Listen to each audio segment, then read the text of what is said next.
Hello everyone, welcome to my very first worst to best video. This is a series where I'm going to rate an artist's or a band's discography from worst to best. Even before the circumstances that occurred, the Prodigy were the first band that came to my mind when I wanted to do a list like this, and that was going to be the first worst to best video I would do anyways. That's because the Prodigy are one of my favorite bands and one of the very few bands that I found having that much of a consistently good discography. There is not a single album that I would just even describe it as mediocre or just decent. In my opinion, every single album they have released is amazing, and that is such a rare thing to find. The Prodigy are one of my childhood bands. They have albums that I've heard since I was a little kid and has shifted my music taste, and being one of the most influencing bands for me. The whole thing with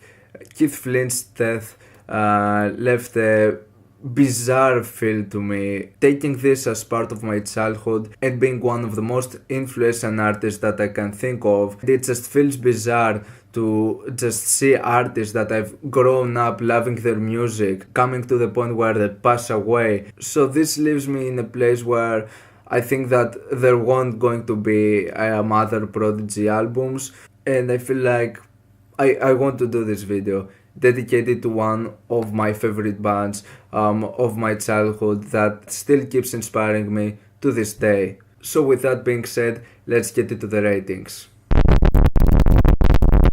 When I have the worst album in my list on vinyl, this shows how much of a great and a consistent discography this band has. Music for the Jilted Generation is the second release from Prodigy, which also has the rave sound from its predecessor Experience. But for a lot of people this might come as a surprise, since this is considered one of their best releases. And not gonna lie, it's a great release. There are some amazing songs over here, like Break and Enter, They're Low, Full Throttle, Voodoo People. There are lots of excellent tracks, but this is the only Prodigy album I can think of that it drags itself a bit longer than what I would like to. Not only with the length of the album itself, but also with some of the song structures. Even legendary tracks like Voodoo People and No Good, I feel they would be even better if they were shorter. I think there are so many cuts that they just drag themselves for more than what they should. And also biggest example is the 3-part Narcotic Suit, which I feel it to be one of the most underwhelming moments in the entire Prodigy discography. But other than that, these are my only complaints. The album itself has some heavy banging moments, and yeah, it's a solid Prodigy release. The Day Is My Enemy, on the other hand, is one of the albums that it's not considered to be one of the greats from the Prodigy discography. In a sense, I can see why. If you take it with its predecessor, Invaders Must Die, it goes a bit more to the same direction. The sound of this album is a bit deja vu. It's one of the moments where I don't think their sound is that revolutionary or something that we haven't heard before, and it's one of the moments where you feel like their sound is getting a little bit dated. Like there are moments like Destroy that it feels like it's Invaders Must Die B-sides. There are so many elements on the sound that are pretty much the same. And also Get Your Fight On, even though it's an amazing track, the beat is pretty much the same thing with Take Me to the Hospital. But despite all that, they just give the sound justice. Despite having some of the weakest moments in their discography, there are also some of their best. Tracks like The Day Is My Enemy, Nasty, Wild Frontier. And this is also my 2015 album of the year. I think it's that good of an album.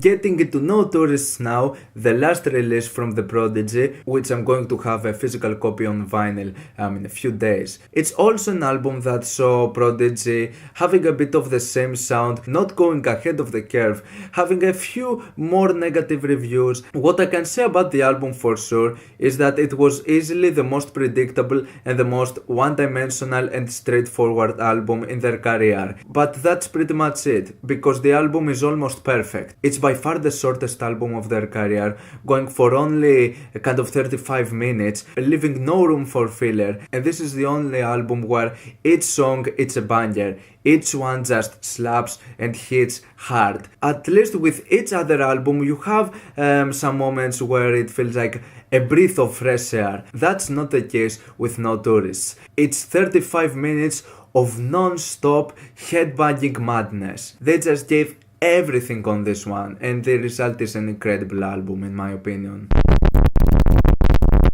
The first album from Prodigy, Experience, a revolutionary sound on rave and breakbeat music that you don't easily see with other artists, especially to perfect in the way Prodigy do. Production and sampling on this thing goes beyond insanity, with a sound that still feels fresh up until this day. If you count out the three last songs, Fire, Rough the Jungle Business and Death of Prodigy Dancers Live, which are three of my most underwhelming moments on the entire Prodigy discography, this is a nearly perfect album, and these three tracks are also the reason why this album is not higher. Even though this is not part of my childhood, it's still amazing that by the first time that I've heard it, it felt like I've heard this album since I was a little kid, enjoying the hell out of it, and you can only take that as such a positive thing.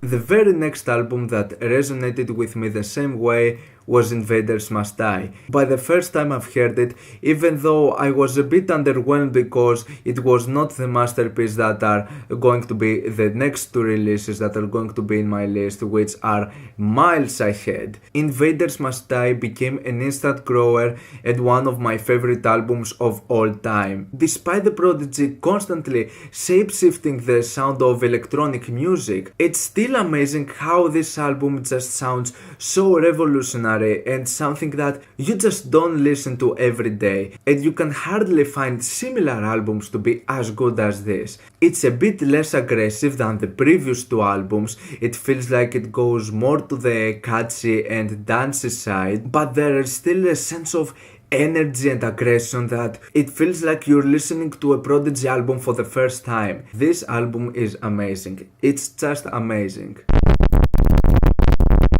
And now we go into two of my 10 out of 10s, two of my favorite albums of all time, with second place being The Fat of the Land. This is by far one of the most revolutionary and one of the most unique electronic albums to be ever made, point blank period. It's unlike anything I've heard before, and even though I saw myself processing to a lot of breakbeat and big beat releases, there is nothing that I found that it has the energy, the aggression and just the musical compositions and the ideas that I've seen from The Fat of the Land. It dominated the charts as it was deserved. It's one of these electronic albums that even metalheads appreciate and enjoy, but for me this album manages to be a category on its own. It's really hard to label it, and it's one of those albums that if it was released right now in 2019, it would be one of the most revolutionary things to come out. That's how ahead of its time I think this album is. And with that being said, my number one pick as the best Prodigy album, you might find it a bit weird. But yes, it's always outnumbered, never outgunned. By far the most underappreciated and the most overlooked album in the entire Prodigy discography. I can see why though. This is by far the weirdest album they've done. 7 years after the release of The Fat of the Land, one of the most revolutionary albums to ever come out in the electronic music scene, they come out with this. This album got so mixed reviews, not only from fans of metal music, but also from electronic fans. Even putting this album to my friends who enjoy the music of Prodigy, they admit that this album is so weird. And it was the same for me as well, but it's unbelievable how much of a grower this album was to me. I started for liking one or two songs and now I love the entire album from start to finish, knowing each song by hand. It was a hard battle between the first place, but if The Fat of the Land is 10 times unique, the Always Outnumbered Never Outgunned is 100 times unique. Going throughout so many albums, I don't think I've heard anything ever that sounds like this. And what's amazing, that they come with an album that was even harsher, even more nasty, and even more aggressive than The Fat of the Land. It was so aggressive to the point where it threw so many people off, and this album ended up being overlooked. For me though, it has as a result to be one of the most influential albums to have ever heard in my life, being one of those albums that you just find once in a lifetime. I would love to just make a full video of a review of this album. If this is something that you want to see, let me know down in the comments, because I don't want to spend more time telling you how mind blown I am of this album. Every time I hear this album, I just discover something different. And I get it that this album is not an easy listen. It's hard to resonate. But if you are a fan of Prodigy and you haven't given this album the attention it deserves,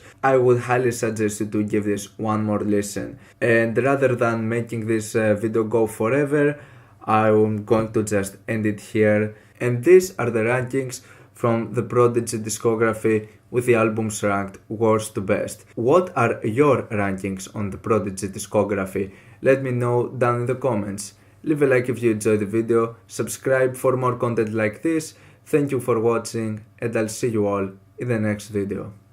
Goodbye.